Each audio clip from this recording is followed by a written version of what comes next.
Subscribe કરો job ગુરુ YouTube ચેનલને નવી ભરતીઓની માહિતી મેળવવા માટે। તો નમસ્કાર દર્શક મિત્રો, સ્વાગત છે તમારું અમારી આ યુટ્યુબ ચેનલમાં।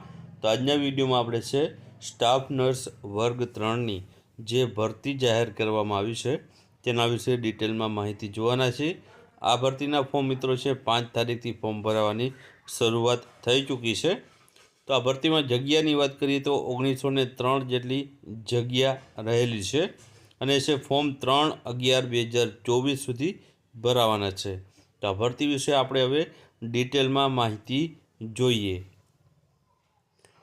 તો અહીં તમે જોઈ શકો છો કે ગુજરાત સ્ટાફ નર્સ ભરતી 2024 છે તેની જાહેરાત છે કરવામાં આવી છે।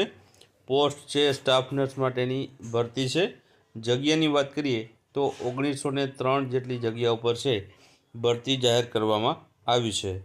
લાયકાતની વાત કરીએ તો આ ભરતી માટે લાયકાત માટે BSc નર્સિંગ કરેલું હોય તો તમે આ ભરતીમાં લાયક ગણાશો, અથવા તો જનરલ નર્સિંગ એન્ડ મિડવેફરી એટલે કે GNMનો જે ડિપ્લોમાનો કોર્સ તમે કરેલો હોય તો પણ તમે છે આ ભરતીમાં લાયક ગણાશો અને છે ભરતીમાં ફોર્મ છે તે ભરી શકશો। વયમર્યાદાની વાત કરીએ તો 20 વર્ષથી લઈને 40 વર્ષ સુધીની જે વયમર્યાદા ધરાવતા જે ઉમેદવાર છે તે આમાં એપ્લાય કરી શકે છે અને આમાં તમને છે અનામતનો લાભ છે જે વયમર્યાદામાં જોવા મળવાનો છે। પગાર ધોરણની વાત કરીએ તો 40,800 જેવું પગાર ધોરણ છે તમને આ ભરતી માટે આપવામાં આવશે।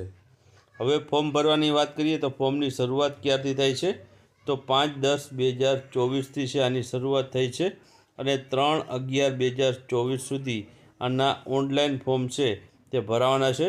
તો 5/10થી 3/11/2024 સુધી તમે છે આના ઓનલાઈન ફોર્મ ભરી શકશો। ત્યારબાદ ફી ભરવાની છેલ્લી તારીખની વાત કરીએ તો 4/11/2024 છે તે ફી ભરવા માટેની છેલ્લી તારીખ છે। તો ત્યાં સુધીમાં તમારે છે ઓનલાઈન ફી આની ભરવાની રહેશે, અથવા તો તમારે છે જે પોસ્ટ ઓફિસના માધ્યમ દ્વારા છે તે ફી ભરવાની રહેશે। અરજી ફીની વાત કરીએ તો આ ભરતી માટે જનરલ કેટેગરીના ઉમેદવારોએ છે 300 રૂપિયા ફી ભરવાની છે, પ્લસ જે બેંક ચાર્જીસ અથવા તો પોસ્ટલ ચાર્જ જે પણ હોય તે ભરવાના રહેશે। બીજા કોઈ ઉમેદવારોએ છે ફી ભરવાની નથી, ફક્ત જનરલ કેટેગરીના ઉમેદવારોએ છે 300 રૂપિયા ફી ભરવાની રહેશે।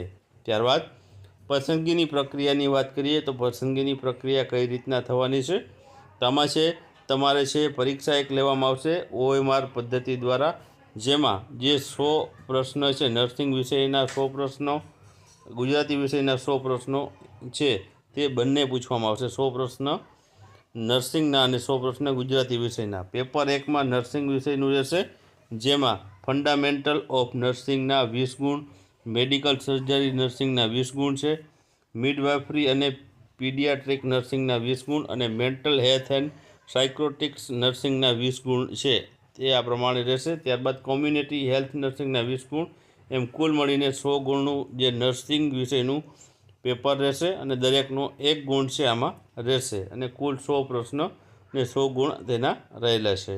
પેપર 2ની આપણે વાત કરીએ તો પેપર 2માં છે તે તમારે છે ધોરણ 12 હાયર સેકન્ડરી કક્ષાનું નીચેનું આ છે ગુજરાતી ભાષાનું પેપર છે તે લેવામાં આવશે, જેમાં ભાષાના 30 ગુણ છે, વ્યાકરણના 40 ગુણ અને છે સાહિત્યના 30 ગુણ, આમ કુલ મળીને 100 ગુણનું પ્રશ્ન છે તે પૂછવામાં આવશે। આમાં પણ 1 ગુણ રહેશે એક પ્રશ્નનો, એમ કુલ 100 ગુણનું પ્રશ્નપત્ર રહેવાનું છે।